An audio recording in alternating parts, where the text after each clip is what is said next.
Halo Sobat ASN, selamat datang di channel YouTube Fungsional Indonesia. Di sini, kita bakal bantu Sobat ASN mempersiapkan diri menghadapi seleksi P3K dan CPNS dengan pembahasan lengkap dan mudah dipahami. Sebelum lanjut, yuk like, komen, dan subscribe channel YouTube ini supaya Sobat ASN nggak ketinggalan video pembahasan lainnya dari kami. Nah, di video kali ini kita akan bahas soal-soal P3K dan CPNS untuk formasi jabatan penata kelola bangunan gedung dan kawasan pemukiman.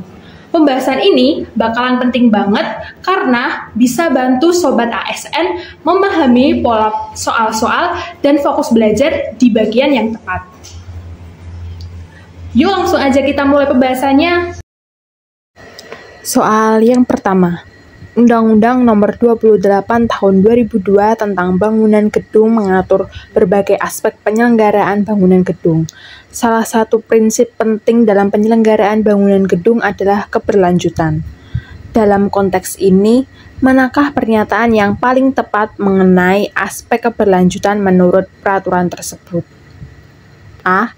Keberlanjutan hanya mencakup efisiensi energi dan air dalam bangunan. B. Keberlanjutan mencakup aspek lingkungan, sosial, dan ekonomi dalam seluruh siklus hidup bangunan. C. Keberlanjutan difokuskan pada penggunaan material ramah lingkungan saat konstruksi. D. Keberlanjutan diwajibkan hanya untuk bangunan pemerintah dan fasilitas publik. Atau yang E. Keberlanjutan hanya berlaku pada tahap operasional bangunan, bukan pada tahap perencanaan atau pembongkaran. Nah, kira-kira jawabannya apa nih teman-teman? Jawabannya adalah yang B. Keberlanjutan mencakup aspek lingkungan, sosial, dan ekonomi dalam seluruh siklus hidup bangunan. Karena Undang-Undang Nomor 28 Tahun 2002 menekankan bahwa keberlanjutan dalam bangunan gedung mencakup seluruh siklus hidup bangunan meliputi aspek lingkungan, sosial, dan ekonomi dari tahap perencanaan hingga pembongkaran. Jawaban yang A salah karena keberlanjutan juga mencakup sosial, ekonomi, dan lingkungan secara menyeluruh. Sedangkan jawaban C salah dikarenakan fokus ini hanya bagian dari keberlanjutan, tidak mencakup siklus hidup dan aspek sosial atau ekonomi. Sedangkan yang C salah karena keberlanjutan berlaku umum untuk seluruh jenis bangunan, tidak terbatas pada bangunan negara. Sedangkan yang E bisa salah karena konsep keberlanjutan harus diperhatikan sejak awal perencanaan hingga pasca operasi. Nomor 2. Dalam teori Sustainable Livelihood Framework atau SLF, pengelolaan kawasan permukiman berbasis masyarakat perlu mempertimbangkan berbagai modal dasar. Manakah yang merupakan penerapan paling tepat dari teori ini? Yang A. Fokus pada peningkatan infrastruktur fisik seperti jalan dan drainase. B. Memberikan bantuan tunai kepada warga untuk renovasi rumah secara mandiri. C. Mendorong partisipasi warga dalam pengambilan keputusan serta memperkuat. Yang D. Mengandalkan swasta sebagai pelaksana utama dalam penataan permukiman. Yang E. Menstandarkan desain rumah sesuai peraturan teknis nasional. Jawabannya adalah yang C. Karena dalam Sustainable Livelihood Framework atau SLF, pembangunan berkelanjutan menekankan pada penguatan 5 jenis modal dasar, yaitu yang pertama, modal manusia, modal sosial, modal fisik, modal finansial, dan modal alam. Jawaban yang C ini berfokus pada partisipasi warga dan penguatan kapasitas sosial, yang merupakan inti dari SLF, yakni memastikan masyarakat berdaya dan terlibat aktif dalam pembangunan. Pendekatan ini meningkatkan keberlanjutan dan kemandirian dalam pengelolaan kawasan permukiman. Nah, jawaban A ini salah karena hanya fokus pada modal fisik. Padahal SLF menekankan integrasi berbagai modal.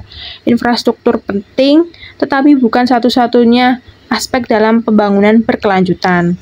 Kalau yang B ini kurang tepat karena hanya menyentuh modal finansial saja, tanpa menjamin penguatan modal lain seperti sosial atau manusia, tanpa bimbingan dan partisipasi.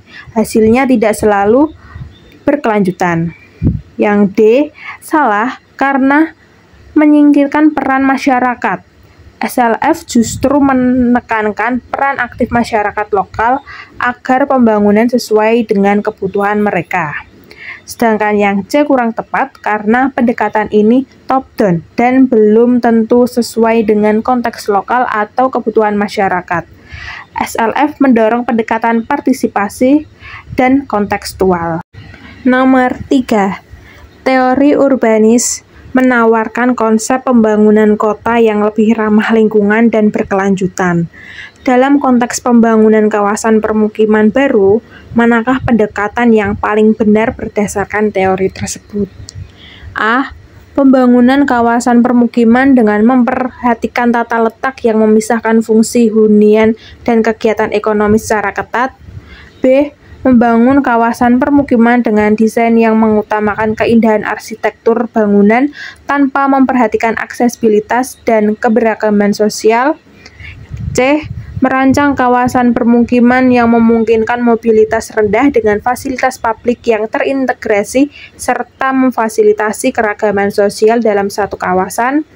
D. Menyusun kawasan permukiman dengan pembangunan perumahan terpisah berdasarkan tingkat pendapatan dan status sosial. Yang E. Menggunakan desain kawasan permukiman yang mengutamakan kawasan perumahan besar dengan pembatasan akses bagi kelompok berpenghasilan rendah. Jawabannya adalah yang C, karena hal ini sejalan dengan prinsip New Nuremberg dengan membuat lingkungan yang terintegrasi, mengurangi ketergantungan pada kendaraan pribadi, memfasilitasi keragaman sosial, dan menyediakan fasilitas publik yang mudah dijangkau. Jawaban A itu salah karena hal ini bertentangan dengan prinsip mixed use development dalam New Urban yang justru mendorong integrasi antara tempat tinggal, tempat kerja, dan fasilitas umum agar warga bisa mengakses semuanya dengan berjalan kaki atau transportasi umum. Sedangkan yang B salah karena New Urbans memang peduli pada estetika, tapi bukan itu fokus utamanya.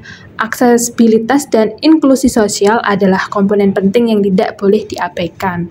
Sedangkan yang D ini salah karena hal ini menciptakan segresi sosial yang bertentangan dengan prinsip inklusivitas dalam New Urbans, dan teori ini mendorong keragaman sosial dalam satu komunitas. Yang E ini salah dikarenakan pembatasan akses adalah bentuk eksklusivitas yang tidak sesuai dengan semangat New Urbans yang mendorong keterbukaan, akses universal, dan keberagaman. Nomor 4. Dalam pengelolaan kawasan permukiman yang terdampak perubahan iklim, kebijakan pembangunan harus memperhatikan adaptasi dan mitigasi yang sesuai. Manakah kebijakan yang lebih sesuai dengan Undang-Undang Nomor 32 Tahun 2009 tentang perlindungan dan pengelolaan lingkungan hidup terkait perencanaan infrastruktur di daerah rawan bencana alam? A. Membangun infrastruktur dengan desain yang fleksibel dan adaptif terhadap dampak perubahan iklim, namun tanpa memperhitungkan potensi bencana alam lokal. Yang B. Membuat perencanaan kawasan dengan pendekatan berbasis bencana, namun tidak melibatkan mitigasi perubahan iklim dalam desain infrastruktur. Yang C. Mengintegrasikan aspek mitigasi perubahan iklim dalam perencanaan infrastruktur dengan perhitungan yang mendalam tentang potensi resiko bencana alam dan dampak sosial. Yang D. Menyusun infrastruktur yang hanya memenuhi standar teknis nasional tanpa mengadaptasi kondisi perubahan iklim lokal. Yang E. Membangun infrastruktur besar tanpa perhitungan resiko ekologis dan sosial, fokus pada efisiensi biaya dan waktu. Jawaban yang benar adalah yang C, karena sesuai dengan Undang-Undang Nomor 32 Tahun 2009 tentang perlindungan dan pengelolaan lingkungan hidup, khususnya pada prinsip kehati-hatian, keadilan, dan berkelanjutan, undang-undang ini mewajibkan bahwa setiap kegiatan pembangunan, termasuk infrastruktur, harus mempertimbangkan daya dukung dan daya tampung lingkungan, serta resiko bencana alam dan dampak sosial. Kedua, integrasi mitigasi perubahan iklim dan perhitungan risiko bencana adalah pendekatan holistik dan preventif yang sejalan dengan semangat undang-undang ini. Jawaban yang A kurang tepat karena meski membangun dengan desain yang fleksibel dan adaptif terdengar baik, mengabaikan potensi bencana lokal adalah pelanggaran prinsip kehati-hatian dan dapat membahayakan masyarakat di sekitar kawasan tersebut. Sedangkan yang B salah karena pendekatan berbasis bencana memang penting, tetapi mengabaikan mitigasi perubahan iklim tidak sejalan dengan prinsip integrasi dan berkelanjutan dalam Undang-Undang Nomor 32 Tahun 2009. D salah karena sekedar memenuhi standar teknis nasional tanpa menyesuaikan dengan kondisi lokal, misalnya iklim ekstrim atau ancaman bencana tidak cukup. Undang-undang mengharuskan adaptasi terhadap kondisi nyata di lapangan. Yang E, pembangunan infrastruktur tanpa perhitungan resiko ekologis dan sosial serta hanya fokus pada biaya dan efisiensi bertentangan langsung dengan semangat Undang-Undang Nomor 32 Tahun 2009 yang mengutamakan keberlanjutan, perlindungan lingkungan, dan partisipasi masyarakat. Nomor 5. Dalam upaya mewujudkan kawasan permukiman yang berkelanjutan, pemerintah daerah X berencana mengembangkan kawasan terpadu dengan prinsip ramah lingkungan, inklusif secara sosial, dan efisien secara tata ruang. Strategi mana yang paling tepat diterapkan untuk memastikan keberhasilan penyelenggaraan kawasan tersebut? A. Menyusun rencana induk kawasan berbasis transit dan ruang terbuka hijau yang dikuasai pemerintah. B. Menyediakan insentif bagi pengembang yang membangun infrastruktur hijau dan ruang terbuka publik. Yang C, mendorong kolaborasi antara pemerintah, swasta, dan masyarakat dalam pengambilan keputusan pembangunan. Yang D, mewajibkan penerapan prinsip green building dengan setiap pembangunan hunian baru di kawasan tersebut. Atau yang E, mengembangkan sistem zonasi yang fleksibel agar kawasan cepat menyesuaikan perubahan kebutuhan sosial ekonomi. Jawabannya adalah yang C. Kolaborasi antara pemerintah, swasta, dan masyarakat memastikan dengan keseimbangan antara nilai sosial, lingkungan, dan ekonomi. Hal ini merupakan pendekatan holistik yang tidak hanya fokus pada infrastruktur fisik, tapi juga proses sosial dalam penyelenggaraan kawasan permukiman. Nah, jawaban A ini kurang tepat karena meskipun perencanaan berbasis transit dan ruang terbuka hijau adalah strategi yang baik, jika hanya dikendalikan pemerintah tanpa kolaborasi dengan masyarakat dan swasta, maka potensi dukungan jangka panjang dan rasa memiliki bisa rendah. Fokusnya lebih ke teknokratis bukan partisipatif. Yang B ini salah karena memberikan insentif pada pengembang memang mendukung pembangunan hijau. Tapi ini pendekatan dari sisi permintaan pasar, tanpa keterlibatan masyarakat dan mekanisme pengawasan kolaboratif. Pembangunan bisa tetap eksklusif dan tidak inklusif.